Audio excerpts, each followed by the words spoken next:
Don't sleep in your car at night. I've always loved long car rides. Even as a child, I was thrilled at the notion of relaxing in my seat while the outside world whizzed by me. This enjoyment didn't decrease through my adolescence. In fact, it only grew. By the time I had received my driver's license, I was embarking on small road trips every few months. They were simple explorations, a nearby campground or a friend's house, but it gave me a feel for it. I had always simply slept in my car on the trips since I didn't find it necessary to spend money on some crummy, overpriced motel. Besides, at the time, I could barely afford rent. I had become decently skilled at it, spotting places to sleep, creating makeshift tables and beds, properly insulating my car in the winter months, all became second nature to me. I had never felt unsettled sleeping in my hand-me-down 2003 Chevrolet Impala while the night sky turned to dawn. Instead, I found it serene, waking up to whatever picturesque landscape surrounded me. But my opinions have greatly changed from then. I doubt I'll be sleeping in a car anytime soon without the protection of a firearm. It all started when I decided to pay my parents a long-awaited visit. We were very close in my childhood, but we had grown apart when I moved 3 states away for college. I called them and I arranged to see them the following weekend. I received time off work and began planning my route. I would be traveling from my apartment in Washington to their lovely 3-story house in California. I planned to sleep in my car around the halfway mark and then arrive at their home that afternoon. I packed my things and set off on the road early the next morning. I spent most of that car ride jamming out to my rock collection and investing myself in audiobooks and podcasts. As the sun faded behind the surrounding mountains, I began to search for a secluded area for me to park.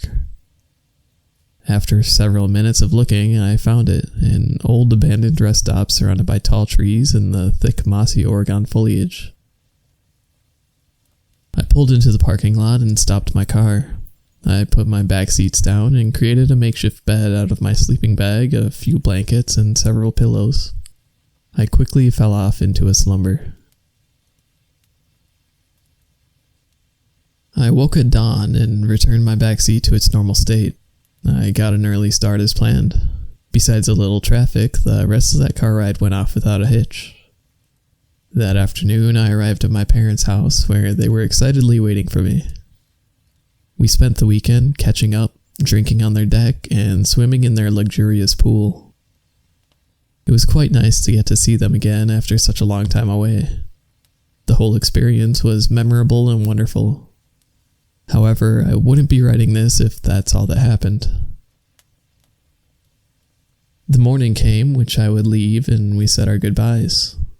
Navigating out of their city was a bit of a chore, but soon it was just me and the open road. Night seemed to creep up on me much quicker. Before I could realize, I was surrounded by darkness. The tall, looming trees and thick bushes appeared much more sinister than before. They took on the appearance of thin, crooked arms reaching out to grab me. I tried to spot a place to park, but this road seemed to go on endlessly. I became a bit unnerved, all alone in the darkness. Sometimes I swear I saw dark figures in the bushes and hiding behind trees. I chalked this up to my exhaustion and tried to put it out of my mind. I still stayed wary and would glance behind my seat every few minutes. Finally, I spotted an upcoming pull-off, which I gladly took. At this point, I hardly cared where it went. I just wanted to leave that seemingly endless road. It led me to a desolate back road that seemed to have not been inhabited in years. I slowed my car down and parked on the roadside. I repeated my usual routine of creating the bed. I laid down to rest and closed my eyes. Exhaustion overcame me, and I quickly drifted into sleep. Knock, knock. The loud banging swiftly awakened me. I cautiously raised my head up. "Hello, is anyone there?" An almost inhuman voice asked.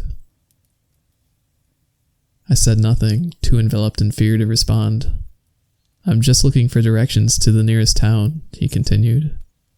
I was about to say something, but then I thought to myself, why would somebody be out this late on some deserted back road in Oregon? I was hiking with my friends and, well, they're gone now, he spoke with an ominous chuckle. Can you just open the door so we can speak face to face? Something deep inside me told me not to answer. In fear, I pulled my covers over my head. He then began to pound on the door, shrieking incoherently. This continued for several minutes before stopping abruptly. I breathed a sigh of relief. This victory was short-lived, for then the scratching started. Thick, ear-piercing scratching filled my ears. This continued for God knows how long, because I somehow fell back into sleep through the horrific sounds. I awoke several hours later in a sweaty mess of fright. Light rain poured down outside my window. I wasted no time getting back on the road, for I had no intention of sticking around that dreadful place. I got my bearings together and felt relaxed after I had driven hours away. That was until I pulled into a gas station. I stepped onto the pavement and breathed in fresh air. It was very comforting to have other normal people around me. I was close to accepting the fact that I had likely imagined the events of the previous night. I peered down at my outside car door and froze. There, carved into the metal surface, were several thick, deep gashes. I promptly hurried out of the store and into my car and rode back to my apartment without stopping. This has been haunting me ever since I arrived back home. Paranoia has taken over me. All my blinds are closed and I have at least one weapon on me at all times. I've researched possible scientific explanations, but this has yielded little result. I'm scared to leave my apartment complex, although I desperately need human interaction. I want to inform the police, but I already know my story would not be believed. Whatever lurks in the back roads of Oregon is still a mystery. I don't know what came to me that night, neither do I know why it did. All I know for sure is that you should never sleep in your car at night.